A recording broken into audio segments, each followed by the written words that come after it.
Hello and welcome to The Style Show, a radio show about decorating, fashion, and fun. Today, your host, Marina Case, will again be broadcasting live from the fabulous Decoration and Design Building in Midtown East Manhattan. Also joining us by phone is the renowned designer Timothy Corrigan, who is today introducing his signature line of fabrics, furniture, trim, and carpets with Schumacher. As our regular listeners know, Marina is the principal designer of the Red Shutters in Warwick, New York, the Hudson Valley's premier source for decorating and design advice, products, and services of every kind. Your home is the story of your life, and the Red Shutters helps you tell your story with the utmost taste, style, and value. I'm Jude Hammerly, Marina's co-host, and throughout the show today I'll try to weave in information about Timothy Corrigan's background, his website, his homes, some beautiful homes that he lives in and has decorated, and other things. But right now I'm going to turn things over to Marina, who is in New York, and Timothy, who's in Los Angeles, to discuss the new signature line that Timothy's launching at Schumacher. Hi, Timothy. Hi, Jude. How are you? Great. Thank you so much for having me. We're delighted to have you. Thank you so much for joining us, and I'm very excited to be here in New York at the Schumacher showroom, where they have cleared the decks, and by Friday we'll have installed your new collection. We would love to hear about your inspirations, and I had a chance to look online with Brett Van Tiem, who does a brilliant job at managing this showroom, and your new fabrics look amazing. They're fresh, they're bright, they're colorful. I love how you've have introduced kind of a California meets Paris approach. And tell us more about that. What inspired you? Well, you know, I'm a real history buff. I love looking at the history of architecture and design. And as a part of that whole process and developing this fabric line, what I've seen is that there tends to be the design trends tend to function almost as a pendulum, going from one extreme to another. So that if you look at history, you can look at the rich exuberance of the Rococo and how that shifted to a much more rigid, symmetrical, sort of sober Louis XVI or neoclassical style. We see that same sort of trend happening again when you, back at the turn of the 20th century, when you went from the curvy, organic, sort of ornateness of Art Nouveau, and as it transitioned to a more geometric, linear, and the crispness of Art Deco. So you see this sort of going back and forth. I think we experienced it even more recently with the over-the-top sort of luxness of the Park Avenue chic of the late 20th century, sort of the bonfire of the vanities sort of look, to the cleaner, more minimalistic, hard lines of modernism that we experienced for the last 10 years. So that sort of pendulum goes back and forth, and I think that we really sort of reached the limit of that sort of the hardness and the clean lines, and I think we're seeing that we're ready for a return to a more lyrical, organic, and I hate to almost say this, but a more pretty look of design and colors. Interestingly enough, the new issue of Veranda, the cover article is the new pretty. So I think that people are just sort of, they've had enough of a lot of the sort of clean lines. If you look, I find that when I look in magazines, I look at these beautiful modernist rooms, and they look beautiful, but they look their best when there is no one in there, when there's no one in that room with all their stuff. And let's face it, Right. we all have lots of stuff with us, our iPads Right, and our God forbid there should phones be a and our party, newspapers. right? Yeah, and those rooms look great, but they really don't accommodate a lot of, they're meant to be looked at, but not so much lived in. So I think that you know, we're seeing that pendulum swing back to a more livable sort of room. Right, and yes, gone with the grigé, as you write, and I love that. And I Yes. think pretty is important. I think, you know, and I'm seeing the same thing, and we love to talk about traditional, modern, tribal, and fun in our work. I try to weave that through in my projects so that they stay well-rounded, and they stay based in history. I love that you're approaching it that way. Yes. And you know, if you look at that sort of pendulum swing, and then you sort of say, all right, well, what is that going to mean in terms of what rooms or spaces are going to be looking like? And I'm always a big believer of looking forward as opposed to looking backwards, so that when my designers in my office come to me with something, I'll say, you know what, if we put that in a room, it's going to say this was done in 2014. It's so specific. And I try to create rooms that are a little bit more timeless and a little more classic, and so that I think that it's important that you find elements that truly are that timeless look. So if you look at some of the specific elements that I think that we're seeing as a part of this pendulum swing as it relates to design, is I think we're going to start to see more complex and layered spaces. So again, it may be a black cube that we've had in the last 10 years, but it'll be a black cube, for example, that is inlaid with a thin brass inlay, a little brass line, or it may be a wood inlay or something like that. So it's a more complex, layered look. More developed, right. Yeah, and so I think it's about the details. So that you look at it from a distance and it looks one way. You get closer and you start to see, oh my goodness, it's actually more than that. It's all these different aspects that create that total thing, as opposed to just the simplicity of where we've been from a design standpoint. Right, and I'm sure you'll agree that you have friends and clients who will stand in your rooms and they'll look around and go, oh, I'm just noticing that for the first time. Wow. Exactly, and I think that's something that I feel that the French have really mastered over the centuries.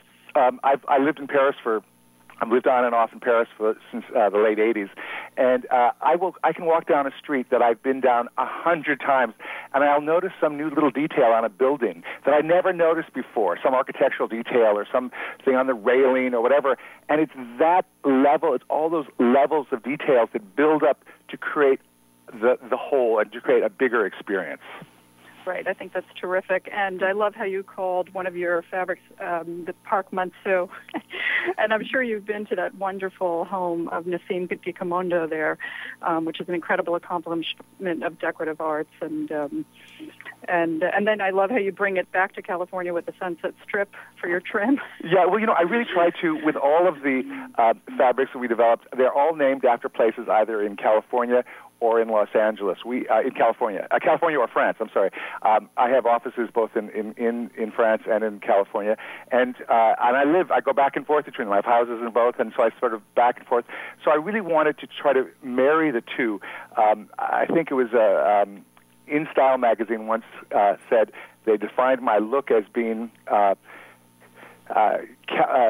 European elegance infused with California casual, and I think that's really what I was trying to do with the whole line of fabrics. Was there's a timeless classicness about them, but there's a freshness and there's a casualness that is very much of California. So it's the synthesis of the two. Right, and I think that even that timelessness is important given the economy. It actually lasts longer. I think it's a great look to be bringing forth, and will certainly endure a very long time, I'm sure. And tell us more. I saw your wave chair, which I think is great fun online. All of this is just being introduced so our listeners know, and you can Google Timothy Corrigan images and see some of the things that will be just launching here in New York in the showroom and across the country this week in the Schumacher showrooms. Tell us more about your line of furniture. I know in Architectural Digest they showed a very simple three-tiered table, which I love. There's nothing more important to me than having a table to put a drink on when you're in your living room relaxing. But tell us more about your furniture. Well, I think that one of the things that above almost everything else is I believe that rooms really have to be comfortable for them to be successful. I will walk into a room and I'll say, that's a beautiful room, but where would I sit? Where would I be able to put my drink down? Where can I put my feet up? And I think it's all about practicality and comfort. So that's something that I really look at in terms of the way I design rooms and, frankly, the way we designed the furniture. The furniture that we developed it was called the Wave Chair and the Wave Sofa, and it has this wonderful sort of the arms have a wonderful curve, almost like the wave, but it gives it a wonderful aesthetic, but it was really designed ergonomically. It's designed the way your arm rests lower when you're putting your arm on the chair, and then it swerves up so that your hand can rest on it very well. It's designed with a rounded arm on the sofa, for example, so that when you lie down, you can put your head on the back of the arm, and your neck is really sort of cradled. Right. There are many sofas that don't do that. I have to explain that often to customers that to where you want to be able to lie down on that sofa. Exactly. And if it's got a wood arm or a hard edge, you're not going to want to be able to do that.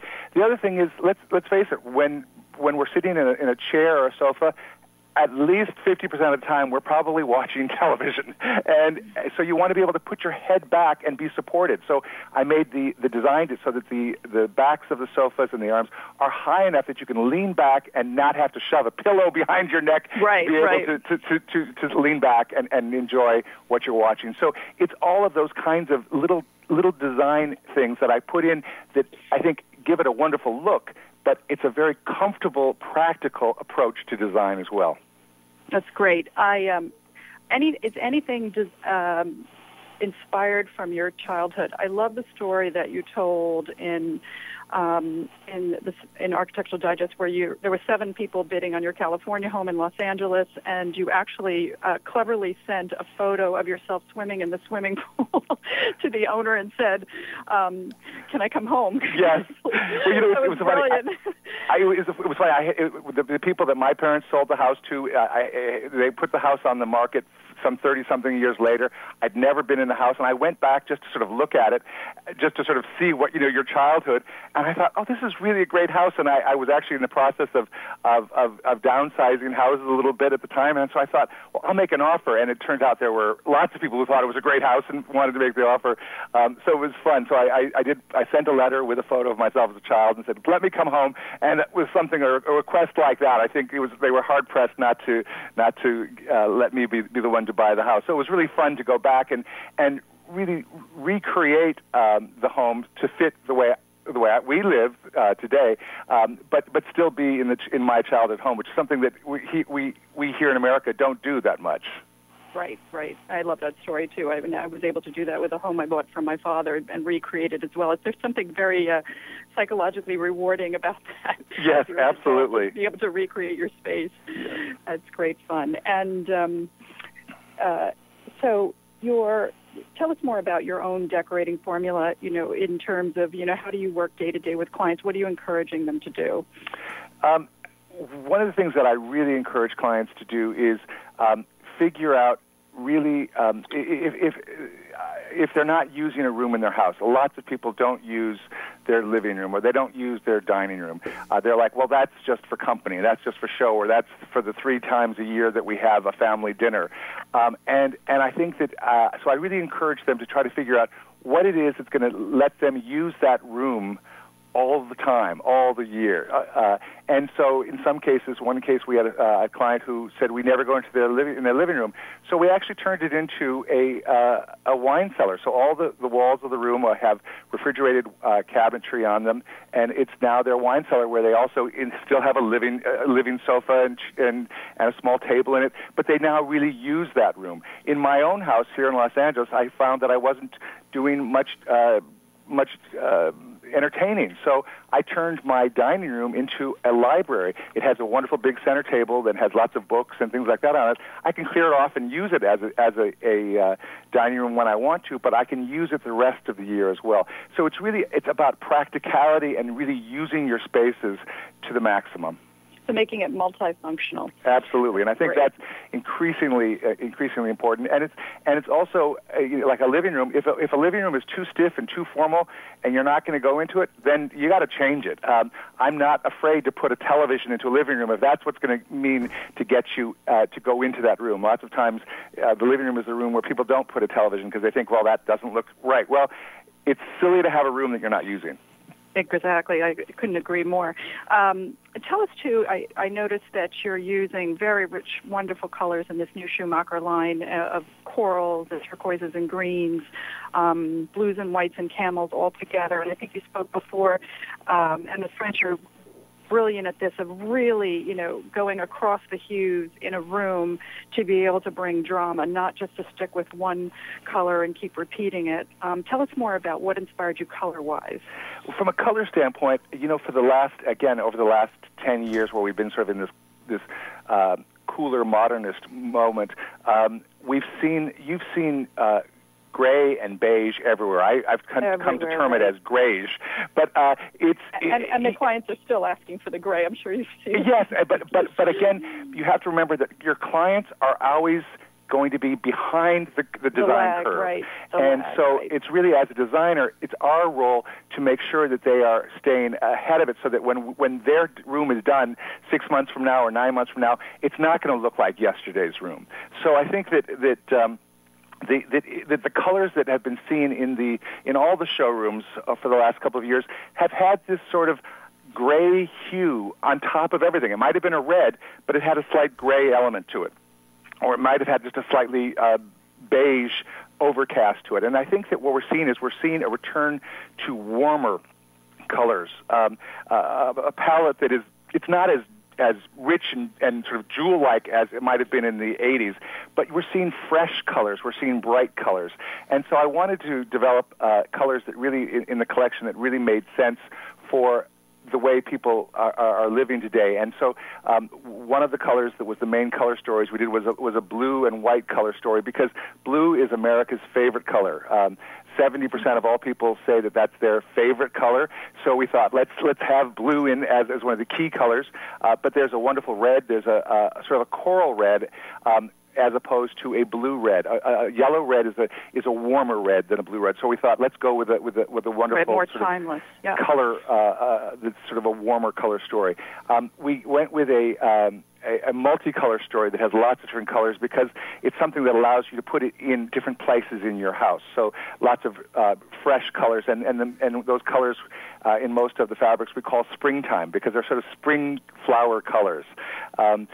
I developed a color story that is a lavender and green story, and it's really because a client wanted a lavender room, and I went to every showroom in the design center, and they were like saying, well, we don't really have a lot of lavenders. And so I thought, well, let's do something with lavender, but then by pairing it with a green and then a slight tan, it's fresh and alive, but it's not too feminine. The lavender can be a very feminine color, but when you tie it to sort of a bright green and a tan, it counters it so that it really is something that's appealing to everyone. And then the final color story that I wanted to develop was one that was sort of a surprise for me. It's not a color that I've used a lot. I was at a international design conference of the top 100 architects and designers in the world in Berlin earlier this year, and the woman who is the main fashion prognosticator for all the big fashion houses, Chanel and Yves Saint Laurent, et cetera, she was speaking to us, and she talked about what the trends were as it related to fashion. And she said the color that's coming, and it's going to come in a huge way, is sort of this soft, blushy pink color. And so I quickly got on the phone to Schumacher from Berlin, and I said, we've got to add blush into this. But I realized that blush is great for women to wear, but there's not many men who want to live in a totally pink blush house. So we balanced it with a wonderful camel color. And so the two colors sort of really balance each other wonderfully and creates a wonderful gender-neutral sort of space. Terrific. Now, Timothy, being as you are a reformed advertising executive, I think it would be interesting, and being knowledgeable about branding as a result, I think it'd be interesting for listeners to know why you chose Schumacher as your sort of brand partner in the launch of your fabrics, your trim, your furniture, and ultimately your carpets through one of Schumacher's subsidiaries. Great. Well, thank you. That's a great question. And I think that the reason I chose Schumacher, I was approached by a number of different companies, but the reason I chose Schumacher is that it is the strongest brand in fabrics in America. It is the oldest fabric company in America. It's going to be celebrating its 125th anniversary this September. And, right, 1889. Yes, and it's something that across the country, in households all over America, people know the Schumacher brand and trust the Schumacher brand for being a really quality brand of fabrics.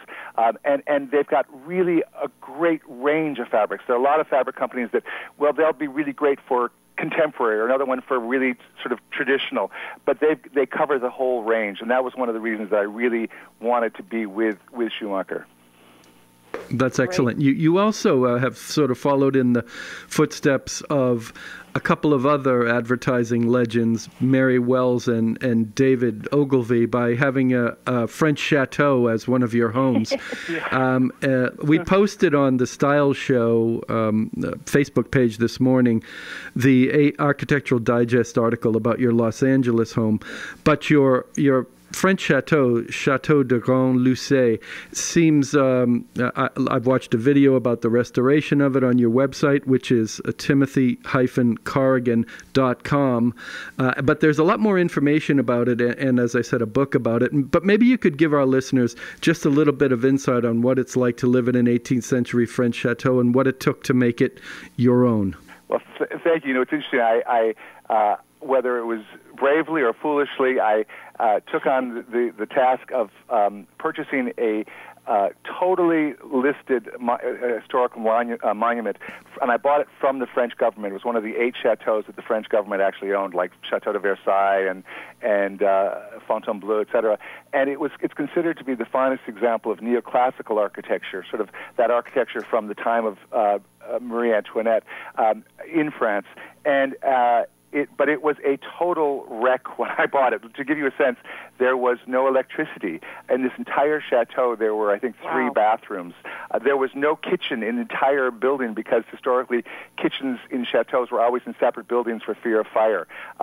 So it was quite an undertaking. And then on top of that, the fact that it needed everything, you couldn't just do what you wanted. It's not like buying a house that was built 20 years ago and you can say, well, I'll take down this wall, I'll take down that.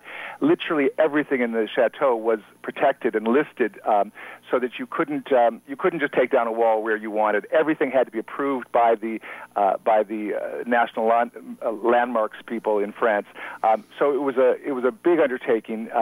It's a 45,000 square foot chateau in the main building, and there are a number of other buildings, and it's set on 100 acres of beautiful gardens and forest, and so it was a real undertaking, but something that I just love. As I mentioned in the beginning, I love history. I love understanding the role that history has played in why rooms are the way they are, why design is the way it is, why color is the way it is. And I think to me, it was sort of like going back and getting my graduate degree in design. That's great. I want to call attention again to your website and note that you offer 5 different services on the website: interior design, restoration and space planning, landscape design, project management, and art and antiques acquisition, and that your products are also listed, your signature lines. You have a partnership with Royal Limoges. You do linens and tabletop items, garden items, and even fragrances. So it really would be worth our listeners checking out Timothy Corrigan's website at timothy-corrigan.com. That's great. Thank you so much. Yes.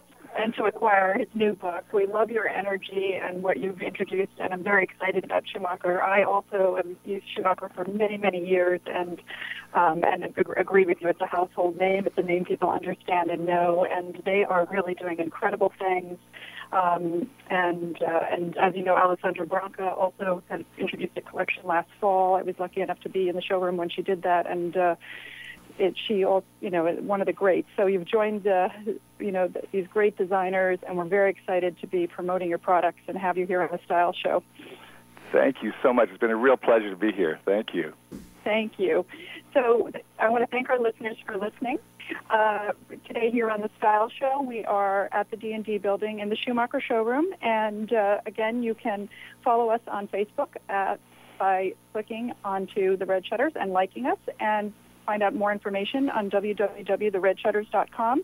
We thank Timothy Corrigan for joining us today to help introduce the new line at Schumacher, which is rolling out this week, and we're delighted to have you. Thank you for joining us today on the Style Show. Thank you.